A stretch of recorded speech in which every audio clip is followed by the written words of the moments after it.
Remembering a loved one. 10 years ago today, a devoted family man, a father of four, was robbed and beaten to death, and no one knows why. This afternoon, relatives and friends gathered for a cookout to honor Mike Board and plead for justice. Bob Jones is live on 5 with the story. And Bob, you spoke with Board's widow and his son. Well, Lee, Mike Board was just 48 years old when he was murdered. He loved to cook out, so for the 10-year anniversary, the family thought it would be a good idea to fire up the grill on this very hot day, hoping to generate some leads on this cold case. I just hope this makes the kids all feel better. For Robin Board, the pain doesn't get easier. She just finds ways to cope. Better get that grill going. On this day, it's a picnic, keeping the memory of her husband Mike burning. It would have been very hard to cope with today without having family and friends around. I don't know what it is about the 10-year mark. We first talked to Robin in 2003. Whatever happened, they just don't know what they'd done. A few weeks after Mike Board was robbed, beaten, and run over as he left a neighborhood bar in Canton. The killer never caught. He had to have a closed casket.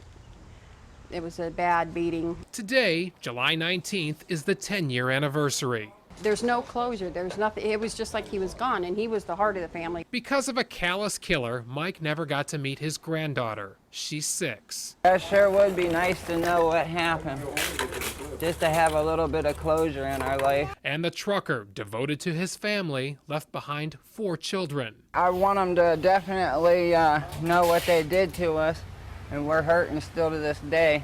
Sean, the only boy, is the oldest and has a tattoo to remember his dad. Got it shortly after, a couple of weeks afterwards. You know what your dad would have said if we had late burgers. As the family gathered for today's picnic, Robin admitted the struggle continues a decade later. Sometimes I'm angry at Mike even, like, why send me a sign or something. And the family hopes someone will report something, call Canton police, and finally get Mike's killer off the streets. Please, somebody please come forward. We've waited long enough. At 7 p.m. tonight, Mike's family will release balloons at Navarre Road and Stark Avenue. That is the very intersection where his body was found 10 years ago today. Live on 5 in the Summit County Newsroom, I'm Bob Jones.